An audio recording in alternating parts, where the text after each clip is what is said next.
What is going on, everyone? Happy Wednesday evening now. Wednesday evening, the final show of the week for me. It's been a long week.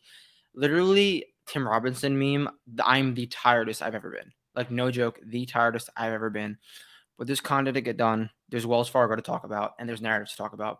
Probably my favorite show of the week, where we just look at a few of the interviews, the storylines of the week, and kind of just talk about them. See if any of those storylines and narratives can help you get on or off a specific player, play more or less of that specific player, why a specific player was playing good or playing bad. So let's hop right into it with Xander Schauffele. Kind of open it up with asking him how he feels, how his game's coming into form. He basically went on to say it's getting better, and he admitted to playing good in the summer. Like, which is when you think about Xander Schauffele, even the last year and a half, he always plays good in the summer. Like, think of Eastlake, think of even just last year when he got his wins in the summer, and he kind of admitted that like I play good in the summer, and I'm starting to feel that again.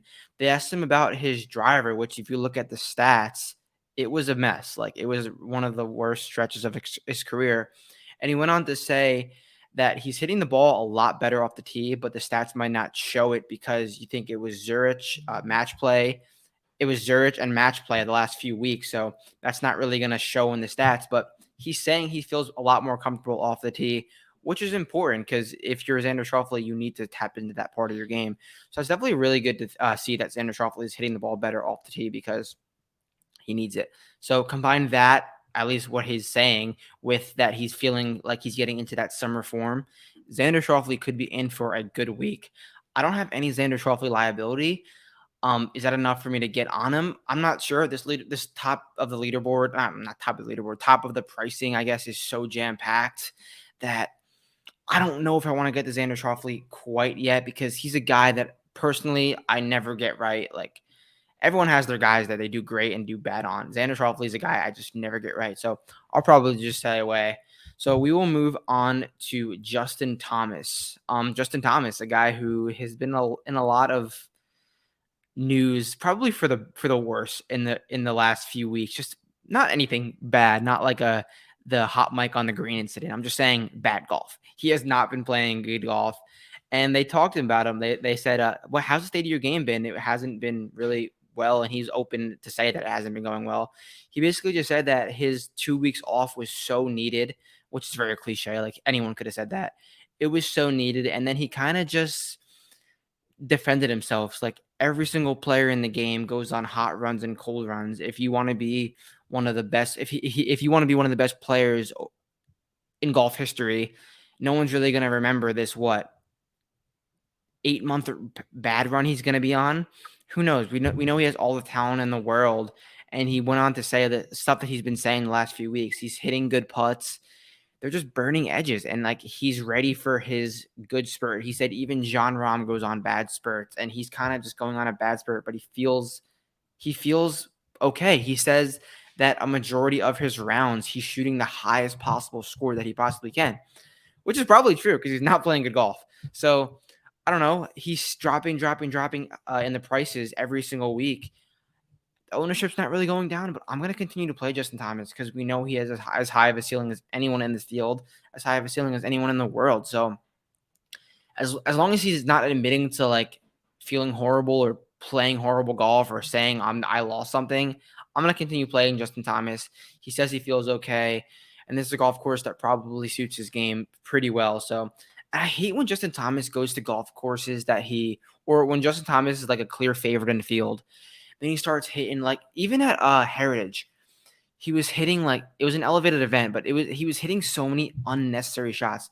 He'll like try to hit those like low stinger draws off tees that are just super cool, but they're easy to mess up. And like, it's not his fault, but you don't have to hit that shot. Like, you just don't have to hit a normal fucking shot, Justin Thomas. So, and when he does that, he's at his best. Like, when he just goes out on a Saturday morning when he's 10 off the lead and doesn't try to do anything too crazy, just plays golf and he'll shoot 7 under. Just play sick golf. Just play normal golf, Justin Thomas. He frustrates me because he's one of my favorite players, And it's just, I don't want to see him playing this poorly. I'm going to continue to play Justin Thomas. He's blacklisted for my betting card, but he is a DFS play for sure. All right, we'll move on to Tony Fina. Just quick thoughts coming off of a win. They asked him a major difference that this past year and a half has made, because he's obviously rattled off a few more wins than he has in his career this past year and a half. And it was a pretty simple thing that, besides saying he's hitting the ball significantly better than he ever has the last year and a half, the key thing for him was not switching his putting grip every month. Because if you know Tony Fina the last 5-6 years, he was coming out with a new putting grip every few months, whether it was like the prayer, the left hand low, just different putting grips, high hands, low hands. He stuck to what he's sticking with now, even on bad weeks, and just dialed that in, because on the good weeks, it's really good. We see how good he putts when he wins. I guess when he wins, even though they're kind of shitty events, and I've shit talked him before for winning shitty events, he looks good, uncomfortable on the greens. And that's what I think the key is for Colin Morikawa, because we saw that he came out with switching his putting grip back to the claw, I think, which he won with. All of his wins, I guess, were with that, or a majority of them. I think he won a concession with that.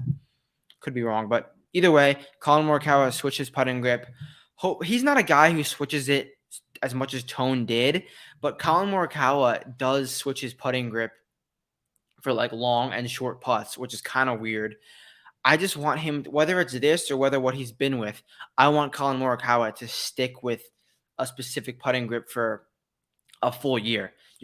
Every week's not going to be great, but just stick with something good. It will be better in the long run. Like Tony Finau is a perfect example, because by no means is Tony Finau an elite putter, probably comparable to Colin Morikawa on the green. So I think that's key. I know this isn't a Colin Morikawa segment right now. I'm talking about what Tony Finau said, but I think Colin Morikawa should do that at least going forward. So those are my thoughts on Tone and Colin. And I think Tone's a really solid play at his price range. He's catching a little bit more ownership than I thought he would, but I don't know if that will actually pan out. I'm talking about in the projections, his ownership is a little bit higher than I thought it would be. Hopefully it doesn't pan out, because I think he's a really good play. This is a golf course that he should contend really well at. I know he doesn't have the results here, but I think it's a decent golf course for him, and I will play him if the ownership's not there. All right, we'll move on to Max Homa. Very interesting interview. We know he has great success here, great success when the sponsor of the event is Wells Fargo, no matter if that's in Maryland or if that's in North Carolina. They asked him the state of his game, and this was very weird. He basically was like, yeah, it's good. I played great at Augusta, swing prop really good, and that carried into Hilton Head, and I played bad. It sounded like he was being sarcastic. It was very weird. And then he went on to say that he played really, really, really good at the Zurich with Colin Morikawa, and then went on to say that I know the results didn't show, we missed the cut, but I felt really good and I played really good. I don't know if he was being sarcastic. I truly don't. Interesting case study. Do you play Max Homa or not? I don't think you do, because Max Homa is a guy that when he's playing, when he does well, except for his win at Fortinet 2021, I think it was 2021 Fortinet, the first time he won it. All of his other wins, basically, you saw the lead in form coming. Here, it's just not really there, and this is an elevated event, better field. I know it's a golf course he's had success at, but I think there's better guys. You're kind of buying Max Homa at some of the top price points he's ever been at, and he's earned that for sure. But it's not all the way there, and I don't really know what to make out of his interview. I'm just going to take a back seat to the Homa thing. It's not like he's going to be 3% owned or 5% owned. He's going to carry some ownership, and I like other guys. So I'm out on Max Homa for this week. And then finally, quickly, Jason Day talked about how much he loved the golf course, happy to be back here, how different it is from the President's Cup to the Quail Hollow. Just made that connection. I mean, not to Quail Hollow, to the Wells Fargo Championship, just to oversee and stuff like that.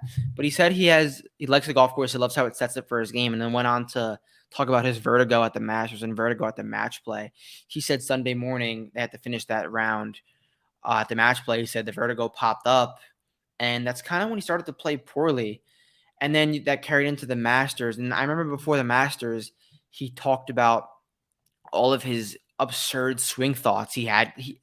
if you go watch this narrative and interview reaction video from the Masters, I read verbatim Jason Day's swing thoughts.